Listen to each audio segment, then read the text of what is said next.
Μέρη Χαλκιά γεννήθηκε το 1944 και σπούδασε στη Δραματική Σχολή του Θεοδοσιάδη, από όπου αποφοίτησε το 1966.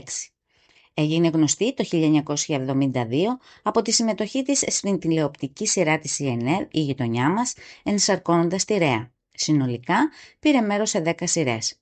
Έπαιξε όμως με επιτυχία και σε 17 κινηματογραφικές ταινίες, καθώς και σε 25 βιντεοτενίες. Σίγουρα μια πολυπλούσια καριέρα. Υπήρξε σύζυγος του ηθοποιού Πάνου Βέλια, ο οποίος πέθανε στην αφάνεια το 2009 και κυδεύτηκε στη Βιωτία. Η Μέρη Χαλκιά είχε πει: «Ο σύζυγός μου, ο Πάνος Βέλιας, ήταν επίσης ηθοποιός και ο πρώτος μου έρωτας. Είμαστε χωρισμένοι. Ο Πάνος έφυγε, αλλά οι αναμνήσεις δεν ξεθοριάζουν. Τον είχα γνωρίσει στη Δραματική Σχολή, ερωτευτήκαμε και παντρευτήκαμε. Ήταν πολύ αξιόλογος άνθρωπος».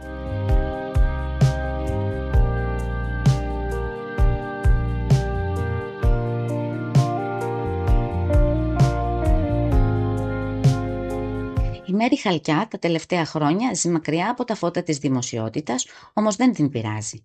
Απομονωμένη σε μια φιλόξενη γειτονιά στο Δήλες Ιδιωτίας και έχοντας παρέα τα 4 σκυλάκια της που μάζεψε από το δρόμο, αισθάνεται ολοκληρωμένη. Μπορεί να μην έχει παιδιά, αλλά τα ζωάκια που τους χαρίζει όλη της την αγάπη καλύπτουν αυτό το κενό. Η μετακόμισή της στην επαρχία δεν ήταν απόφαση της στιγμής. Ξέρει πολύ καλά ότι τα πάντα έχουν ημερομηνία λήξης. Για εκείνη αυτή η στιγμή ήρθε όταν αποφάσισε να κάνει ριζική τομή στη ζωή της και να μετακομίσει μόνιμα στο Δήλες. Βέβαια, απέχει γιατί αρνείται να παίξει σε δεύτερες δουλειές. Σε συνέντευξή της, η γειτονής πως υπήρξε κακομαθημένη. Ο λόγος, πολύ απλά. Είχα την τύχη να παίξω σε πρωτοκλασσάτες δουλειές. Δεν νιώθω ότι πλήρωσα το αντίτιμο της συμμετοχής μου σε αυτές τις ταινίες. Έχω γυρίσει 25 βιντεοκασέτες, αλλά δεν με έπληξε αυτή η ιστορία. Άλλωστε, το βεληνικές μου ήταν περιορισμένο. Δεν ήμουν η superstar που θα έβλεπε την καριέρα της να καταραίει αν αποφάσιζε να παίξει σε τέτοιες ταινίες. Απλώς ήμουν μια γνωστή ηθοποιός. Δεν ήμουν τόσο πολύ στα πράγματα. Υποχρεωνόμουν να πηγαίνω σε κάποιες δευτεροτρίτες δουλειές που με στενοχωρούσαν. Άρχισα να δυσανασχετώ και έλεγα μέσα μου: «Μέρη, κάνε υπομονή για το ιερό ένσημο». Σκοπός μου ήταν να συμπληρώσω τα ένσημά μου. Ήθελα να γίνει αυτό για να πάρω τη σύνταξή μου και να αποτραβηχτώ. Θεωρώ πως είναι λιγάκι αναξιοπρεπές, τουλάχιστον όταν νιώσεις ότι είσαι στον πάγκο, να τρέχεις, να παρακαλάς και να ζητάς δουλειά. Η ζωή δεν είναι μόνο ένα καμαρίνι. Κάπως έτσι πήρα την απόφαση να κάνω το εξοχικό μου μόνιμη κατοικία.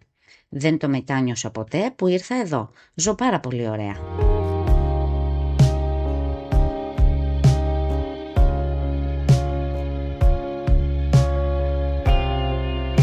Σε συνέντευξή της στο περιοδικό «Λοιπόν», η Μέρη Χαλκιά είχε πει: «Είχα κάνει μια μικρή συμμετοχή σε μια σκηνή με την Αλίκη Βουγιουκλάκη στην ταινία «Η Αρχόντισσα και ο Αλήτης» και ήμουν εγώ μαζί με ένα άλλο κοριτσάκι και γνωριστήκαμε με την Αλίκη μέσα στο στούντιο της Φίνος Φιλμ. Ήταν μια σκηνή που δεν κράτησε ούτε 3 λεπτά, αλλά δεν ήταν καθόλου επικοινωνιακή μαζί μας, ώστε να έρθει να μας μιλήσει και να μας πει «Καλημέρα κοριτσάκια, πώς λεγόσαστε, είσαστε ηθοποιοί», τίποτε από όλα αυτά.